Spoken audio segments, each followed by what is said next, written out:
भारत की दिग्गज oil company Bharat petroleum यानी कि बीपीसीएल में भारत सरकार अपनी हिस्सेदारी बेचने जा रही है।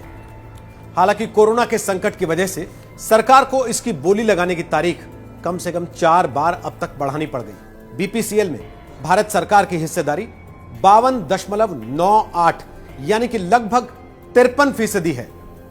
लेकिन सवाल यह है कि मुनाफा कमाने वाली एक कंपनी में सरकार को आखिर अपनी हिस्सेदारी बेचने की नौबत क्यों आ गई है? जो कंपनी मोटी कमाई कर रही हो, सरकार उसमें से अपना हिस्सा क्यों बेचना चाहती है? तो चलिए आज बात करते हैं 3 बड़े सवालों पर। सवाल नंबर 1, बीपीसीएल को बेचकर सरकार को आखिर कितनी कमाई होगी और इसको खरीदने की दौड़ में कौन कौन शामिल है? सवाल नंबर 2, फिलहाल बीपीसीएल कितनी कमाई करती है? और सवाल नंबर 3 कि अगर बीपीसीएल मोटी कमाई कर रही है तब भी सरकार इसमें हिस्सेदारी बेचना क्यों चाहती है? बीपीसीएल भारत की दूसरी सबसे बड़ी पेट्रोलियम कंपनी है। सबसे पहले वेदांता कंपनी इसे खरीदने की रेस में सबसे आगे दिखाई दे रही थी। वेदांता माइनिंग सेक्टर का जाना माना नाम है, लेकिन अब अमेरिका की 2 private equity investor firm Apollo global management और आई स्क्वायर्ड कैपिटल की इकाई थिंक गैस ने शुरुआती बोलियां भी सौंप दी हैं। बीपीसीएल को खरीदने के लिए वेदांता के अलावा 2 और कंपनियों के मैदान में उतर आने से यह मुकाबला बेहद रोचक हो गया है। सरकार को अब बीपीसीएल का वैल्यूएशन ऊंची कीमत पर होने की उम्मीद भी बढ़ गई है। वेदांता ने इसके लिए 59,000 करोड़ रुपए की बोली लगाई है। अब बात करते हैं बीपीसीएल की कमाई की। बीपीसीएल की बैलेंस शीट को देखकर इसके निवेशकों को बिल्कुल भी चिंता या परेशानी नहीं होगी। कोरोना के संकट के दौर में भी बीपीसीएल ने खासी अच्छी कमाई की है। चालू वित्त वर्ष की जून तिमाही में बीपीसीएल का मुनाफा लगभग 2 गुना होकर 2076 करोड़ रुपए हो गया, जबकि दूसरी तिमाही में यह मुनाफा बढ़कर 2247 करोड़ रुपए हो गया। इसके पहले वित्त वर्ष 2018-19 में बीपीसीएल को 7132 करोड़ रुपए का मुनाफा हुआ था।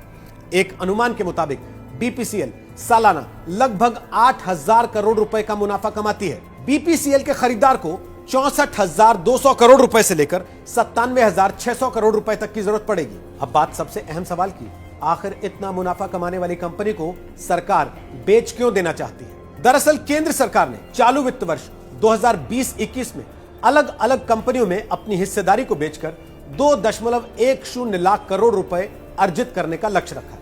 इस पैसे के जरिए सरकार अपने बजटीय घाटे को कम करना चाहती है। इस लक्ष्य को हासिल करने के लिए सरकार ने जो प्लान बनाया है, उस प्लान में एलआईसी और एयर इंडिया जैसी कंपनियां भी शामिल हैं। लेकिन सरकार को उम्मीद है कि उसे सबसे पहले बीपीसीएल में हिस्सेदारी बेचने में कामयाबी मिल सकती है, क्योंकि बीपीसीएल का ट्रैक रिकॉर्ड निवेशकों को आकर्षित करने वाला है। जबकि एयर इंडिया घाटे में चल रही कंपनी है, जिसे बेचना सरकार के लिए थोड़ा कठिन हो सकता है। जैसा हमने आपको पहले बताया, बीपीसीएल देश की दूसरी सबसे बड़ी तेल कंपनी है और इसकी बैलेंस शीट हमेशा से मुनाफे में रही है। इसी वजह से सरकार ने बीपीसीएल की बोली की तारीख भी कम से कम 4 बार आगे बढ़ाई है। आपको बता दें कि पूरे देश में बीपीसीएल के करीब 17,138 पेट्रोल पंप हैं और इस कंपनी के सरकार के पास 114.91 करोड़ शेयर है।